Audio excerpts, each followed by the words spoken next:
Ta-da! Welcome back, friends, to Flute. Welcome back, friends, to Flute Fairy. I hope you guys are just as excited to get back to this as I am.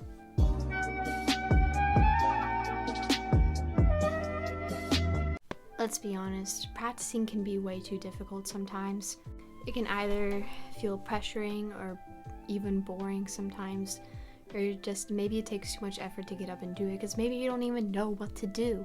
Well, that's why your Flute Fairy is here to give you my 8 top practice techniques that I use pretty much every day or every time I practice.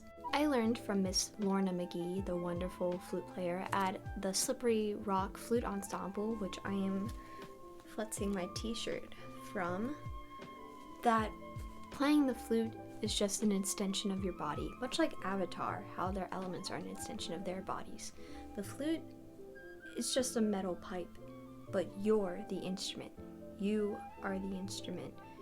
You're gonna practice going into the Avatar state every time you practice your flute, because that's basically how it feels sometimes. It's important to keep your body in peak condition and keep your brain in the right place so that you can be the best instrument for your metal pipe. It's good to maybe try and do some yoga before you practice, or maybe just like do it even when you first wake up. It doesn't have to be exactly before you practice or right before you practice. One of my favorites to do, which is really good for my back, is to goal post, where you're gonna put your arms up in the air as if you're like a football goal post. Roll your shoulders back, you're gonna turn your back, like arch it a little bit. And there should be a bit of a stretch in your shoulders. That feels really good for flute players after you've been doing this for so long. Another, I guess, not necessarily a stretch, but just something to help relieve tension. You can put like a ring around your wrist. It'll relieve some space like in between your wrist and hands, and you can just twist it, and it just kind of helps like relieve the tension that's in there. One of the most common yoga poses is the downward dog. Specifically with that one, it's really good to put like pressure in your wrist as you're doing that, because it helps strengthen up our mighty flute hands and will help relieve like tension later on. Another good pose to do is to lay flat on your back and put your knees up like in an arch. Arms straight. You're gonna use your arms or your hands, more hand strength, to lift your hips up, which also kind of helps like building up strength a little bit in your abdomen too. Another common yoga technique is the cat-cow pose. It's where you have your hands and knees on the floor and your like shins like straight out, and you alternate from having your back curved down and then curve it back up into where like you have your like heart facing forward and chest open wide. And that seems like really good, like once for like stretching shoulders, and once again strengthening those hands, strengthening the hands, hand muscles. Once you have your body all nice and loose and warmed up, you're gonna wanna relax your throat as well, because that's also like the main instrument when you're playing flute. So it's really good, as boring as they are, is just practice breathing as if you don't do that every day, but just like consciously breathe, which I know can be just like when you manually control your breath and it's like, I don't know, but here you're gonna manually control your breath, because breathing is a really big part of playing the flute. A lot of our air goes over the embouchure hole, and so we have to like, as flutists, we have to think a lot about what we're doing with our air, because we need a lot of it. You're gonna take a deep breath right in through, like not like SpongeBob, just like, because that's gonna allow your chest to fill up, like take in even more. So you're gonna breathe in for 4 beats and then play Be Natural for 4 beats.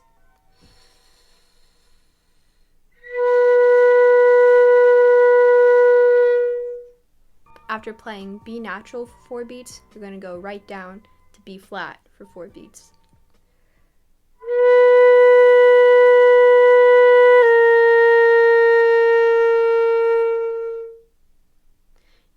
now you're gonna breathe in for another 4 beats and start on B flat and descend to A natural.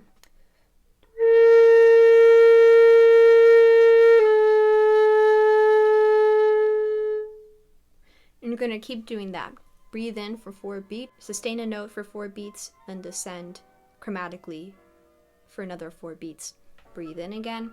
Keep doing that just to practice breathing, because breathing is essential not only for living, but also for playing and unlocking that flute avatar state.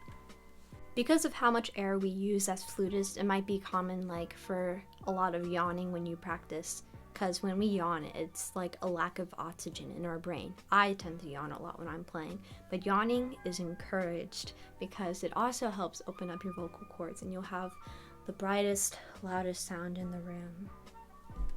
Also, it's good to practice vibrato during this time, and like maybe just a really fat, slow vibrato. I don't know how awful that sounded like right up next to my microphone, but I hope that wasn't like too irritating the headphone users.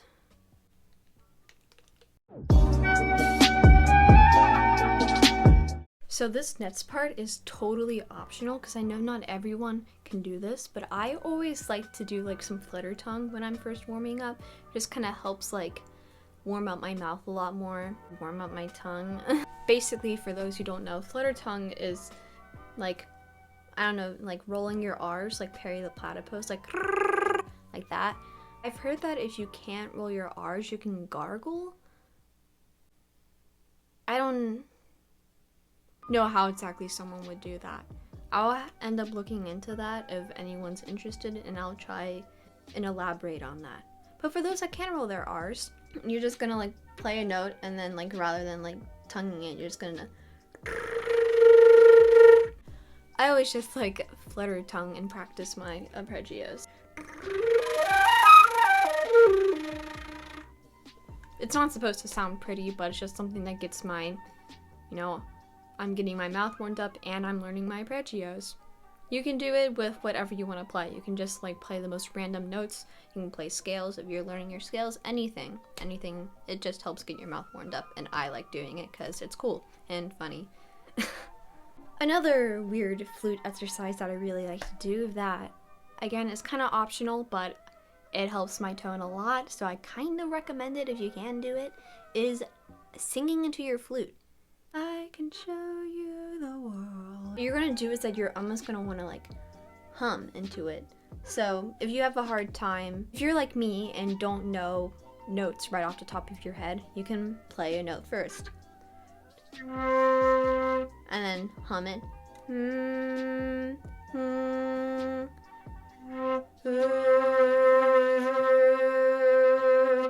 You're basically just gonna use the same muscle that you use to hum, and you're gonna hum with your mouth open. I don't know if you've ever done that. I used to do it a lot when I was like little and try and confuse kids. Like, no, that's not me humming. And I like doing that with my low notes because it makes them sound like super crisp. And I just kind of like do kind of what I was doing with the breathing exercises earlier, where I like play a note for 4 beats and go up chromatically for another 4 beats, and then just kind of like carry on with that. So kind of like.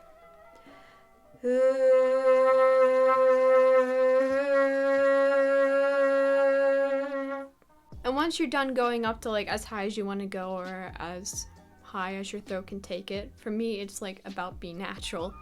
Especially in your lower notes, your tone should sound a lot more like crisp. Maybe it's just an illusion after like hearing like the annoying buzzing of humming and playing that makes it sound nice. I don't know. I still like it, and it's still warming up your throat because you're using the same muscles as you would to sing when you're playing the flute. So it works out. It's all cool. Next is the top exercise to make your dog cry, aka harmonics. Harmonics, for those who don't know, is that you're just gonna start with playing a low note. Let's try G. And you're just gonna like, kind of like what brass players do when they're doing lip slurs. That's what it's called. It's basically lip slurs for us, but we're kind of more just like adjusting the speed of our air. So it's.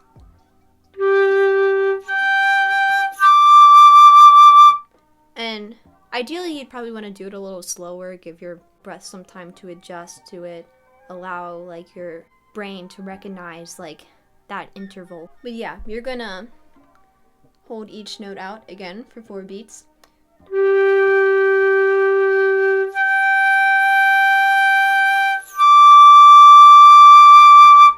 And you're gonna alternate between the top 2 notes.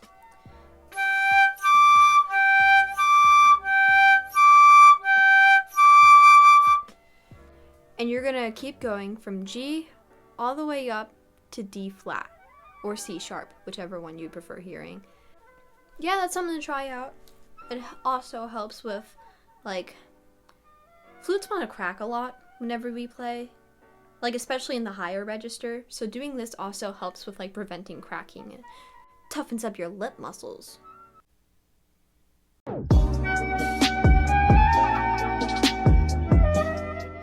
Next, actually getting your brain and hands down on your scales and arpeggios. There's so many different ways to practice your scales, and while practicing your scales and arpeggios, it's good to like incorporate like different articulation patterns in it too. You're like just now learning your scales, like for auditions and stuff, or just because your band director or flute teacher wants you to know them. What you're gonna do is you're gonna chunk them. Let's start with F major.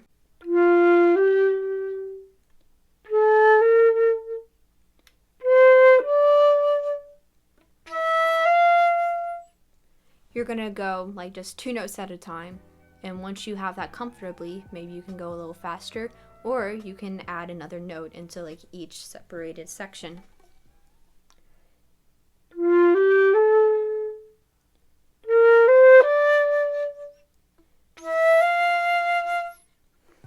And then maybe you can go on to 4 notes.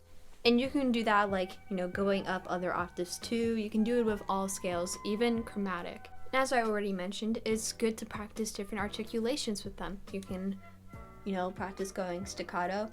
You can practice going up slurred. You can do double tongue. Or you can, like, a good way to start practicing like staccato notes, you need more like abdomen power when doing staccato. So you're gonna want to practice like not with your tongue, but like going ha ha ha ha. And once you have that comfortably, or you can like mix up the articulation patterns, or vice versa. Whatever you want to do.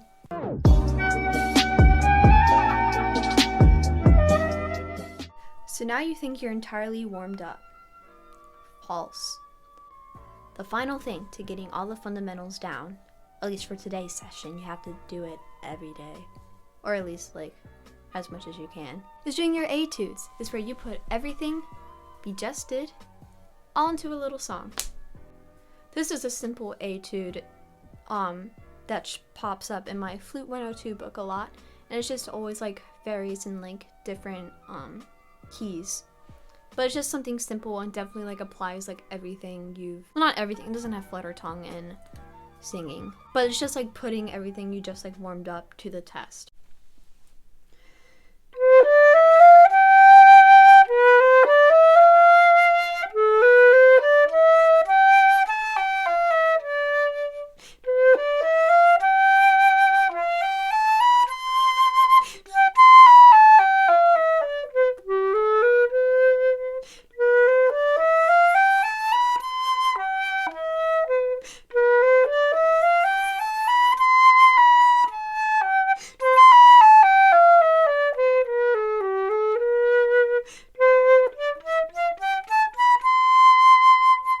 That was just a little bit of it. I didn't know if you guys actually wanted to hear the whole way through, but etudes are still important. Everything we just did is still important. You can like, you don't have to do it in the order that I gave it to you. You can do it like in whatever order you want. And sometimes warm up has to be fast, so maybe you just want to do like something quick, like a quick vibrato exercise, quick scales, whatever. whatever helps get you warmed up the fastest. And in the end, it's all up to what you're comfortable with and what helps your tone. This is just a list of that helps mine on this like old intermediate model Yamaha.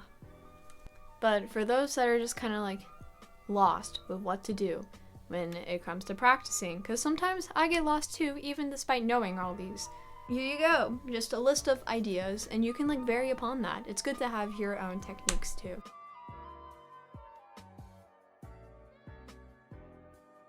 Thank you to everyone that came back this week. I really appreciate it. I know there's not too much going on here yet, but I still greatly appreciate it, and I really hope to see everyone back again next week.